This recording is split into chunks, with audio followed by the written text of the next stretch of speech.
Hey,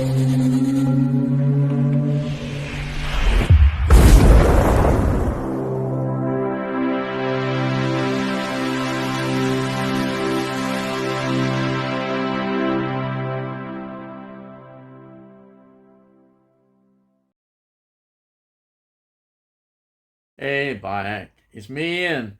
And in today's video, well, I'm continuing my look at my 4K and Blu-ray collection.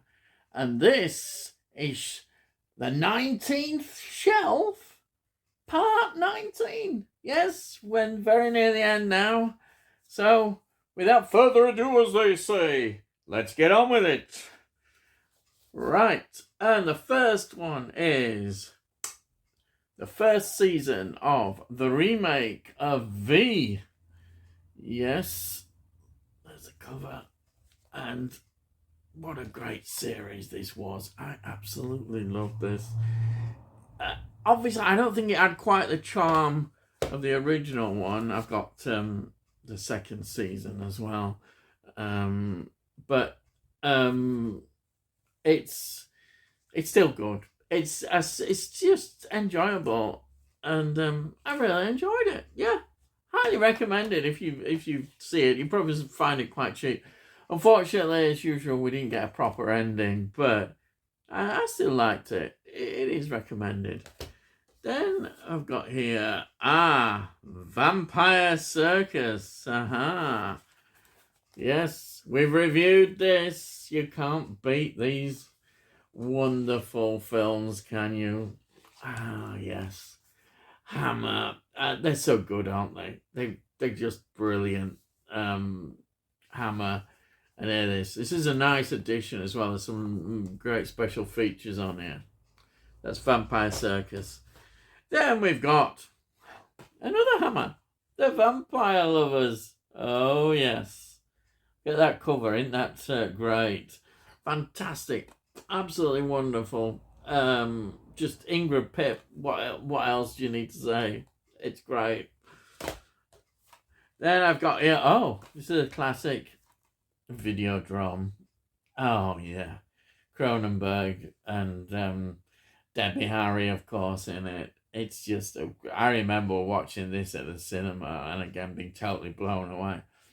It was the film that I thought, well, I've got to go back and see it. After I'd seen it, I was so impressed with it. It's just so amazing. And over the years, I've seen it various forms. And here it is. And I think there is a 4K. I may upgrade. I don't know. We'll see. But I'm happy with this on this Arrow release. Then I've got another one, which is an interesting...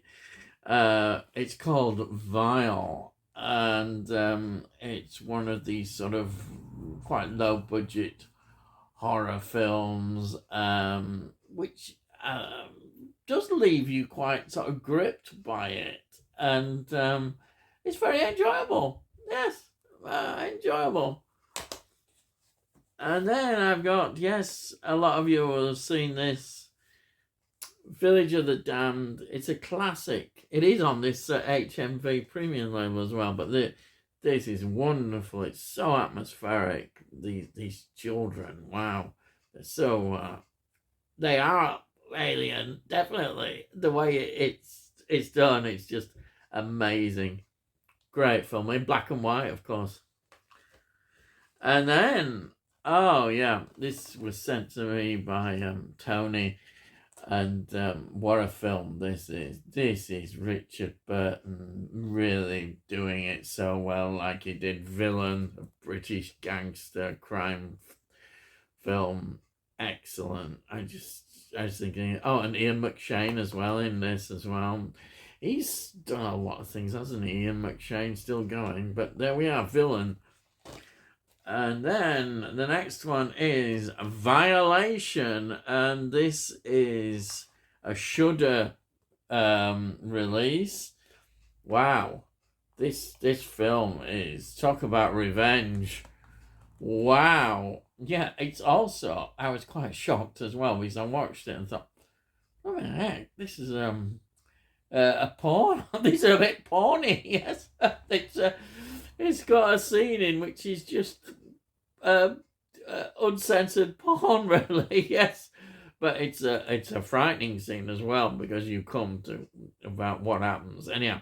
But there we are. That's in that. That's Violation. It really is a good film. And then I've got another one called The Void. Now, this is another really interesting film that just sends you in another direction totally from what you're expecting. It is quite twisted. It is very nightmare. It's a great horror. Absolutely loved it. Yeah. Then I've got the TV series. Yes, I did get into The Walking Dead at first quite a bit. So that's the first season. It was really gripping at first with Rick and how they survived and everything. That's the second season. Then I've got the third one. Yes, third one. Fourth season. Fifth season. But then there comes a point, we're nearly there, where it suddenly, it's kind of did something it shouldn't have done, and a lot of fans were not very pleased about it. And I think it's this season, it was the 7th season, I think, where two quite regular characters were removed, and we got Negan appearing, and he totally changed the whole thing in many ways. But there it is. And of course, with Rick eventually leaving, that was, I think, and the death of his son as well. It had been such a major part. A lot of fans didn't like that at all. I think that's the last season that Rick was in. Though I think he does come back right at the end, but I've given up actually by then. So that's the 8th season, and then the final one that I've got, which isn't I think there's 11 seasons. I've got up to 9th season. Yeah, there's Rick. That must be, I think, the season where he does leave. I thought 11 that one. But that is that's it. I just kind of gave up.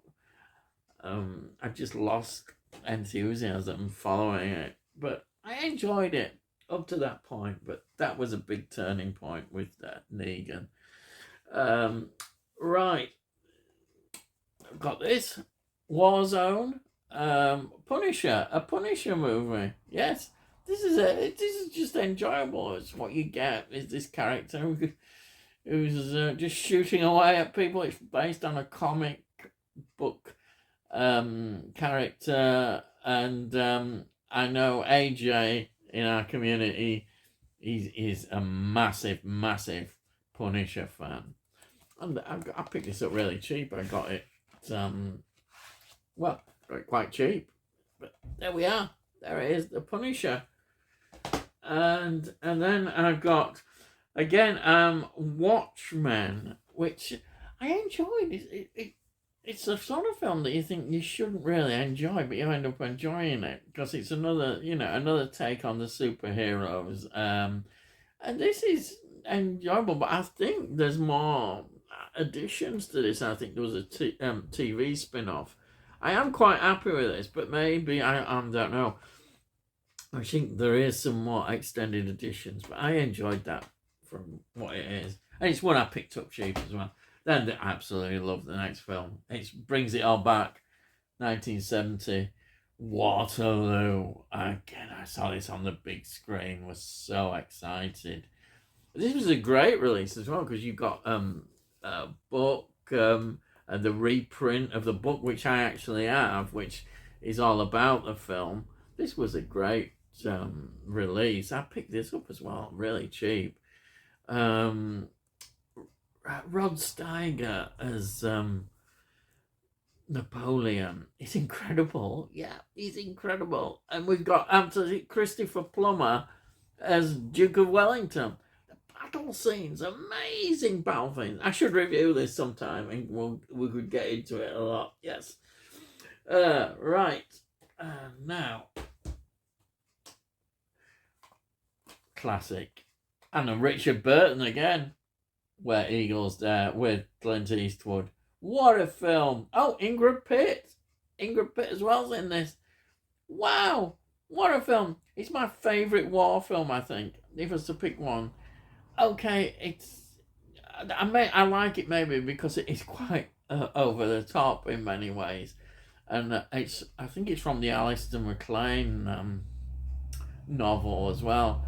But it's fantastic. What a film! What a film! What a film! I might be wrong about Alistair MacLean, but it was a period when he was writing that. But it's such a great film. It could be, and Clint Eastwood, of course. Oh yeah, here we are, another classic. This is a 3-disc set, and it's fantastic. I know a lot of people might be upgrading to this new luxury edition. I thought about it. It's a lot of money, and I'm very happy with this. It's got the various cuts. The extras are fantastic on this. This is a really good edition. So I'm really happy to get this. It's a classic horror film. The whole folk horror thing is just amazing to see in this. I loved it. And Christopher Lee, of course, is outstanding. Then we've got this. Wild Things. I wasn't sure at first when I would get it. I saw it on sale. A lot of people had talked about it. So I thought, oh, go on, I'll give it a go. And I did. And I enjoyed it. Yeah, it's very of its period, I think. And some people say it's very erotic, Bayek. And yeah, there are certain scenes in there that people are going over the top that I've seen a lot better and worse as well. But it is a good, enjoyable film. And yeah. Oh, Kevin Bacon, that's easy in this as well. Yeah, Kevin Bacon pops up everywhere, doesn't it? But yeah, it's a really good film of its period, and it's one I'm really glad I've got in the collection. And then this is wonderful. 4K of The Witch. The Witch is amazing. It's just got something special about it when you watch it. It feels really genuine, really as if you are back in time, and it just works so well. It does. It's got everything right. Everything a film that you want in a horror film is here in The Witch. It is excellent. Then, talking Witch, wow. This one as well, a Hammer film. Wow, this is amazing. Absolutely. Oh, The Witches again. It's an unexpected delight, really. You didn't think it was going to be as good as it is, and it is. Wow, this is in the slipcover as well. But this is just great. I absolutely loved it. Really did. And then we've got... Oh, again, we're on to Witches. This, the Roald Dahl story, the best one. Yes, Angelica Houston is amazing. And we've even got Rowan Atkinson in this. It is an amazing film. Roald Dahl. They did change the ending, which apparently just before he died he knew about, and he wasn't very happy, but he was a bit of a grumpy old so-and-so sometimes, Roald Dahl. But yeah, this is highly recommended. I saw again another one I saw on the big screen. I'm really pulling out Witchfinder General. Is this Vincent Price best film? Again, it's based on Matthew Hopkins, who really was in the 17th century Civil War period time a Witchfinder General. There's a lovely scene with Patrick Wymark as Cromwell. And again, I'm not going to nitpick like some of the historians have about various points of this film. It doesn't matter. It's in its own universe, and that's what I like. That's why it's based on historical. Nothing's ever going to be like that. I love it. Anyhow, Vincent Price is outstanding. He just is. I mean, what can you say about him? He's just, and it's Ian Ogilvy again. And this, of course, was a Michael Reeves film. Sadly, he died so young as a director. He only made 3 films, and this was the final film he made. Oh, it's such a tragic story. You look into about Michael Reeves. 3 films, and this was his last one. Then Wolf Creek, amazing film, Australian. Wow, he's scary. And when we get to the second one, which I've got, he gets even more. Sequels are often scary, and it really doesn't no holds back here. He is frightening. He's lethal. And then finally on the shelf, I've got this. Now this I got on a German site ages ago, a long time ago, and it's Whatever Happened to Baby Jane. Wow, what performances by 2 actresses, really, who didn't get on in real life, I don't think. There's a lot of stories. Bette Davis and Joan Crawford. Wow, it's just a great film, and it looks immaculate. In 4K, I bet it would be really good. But even on this, it looks fantastic. It's a great, gripping story as well. Loved it. And that's it. I'm done. Just one more episode left. Yeah, one more episode left. And then that's it. Yes. So I hope you've enjoyed it. If you're new to the channel, please subscribe. And we'll let you know when I produce videos. And also, if you look in playlists, you can see previous episodes that I've done of all this. If you like the video, please give it a like. It helps other people with algorithms and all that business where they see it and think, oh, I might try that out, and they might not. It's all good stuff. If you've got any comments, please put your comments. I'd love to read your comments. And that's it. That's it. Yes. All I got to say is, I'll see thee again.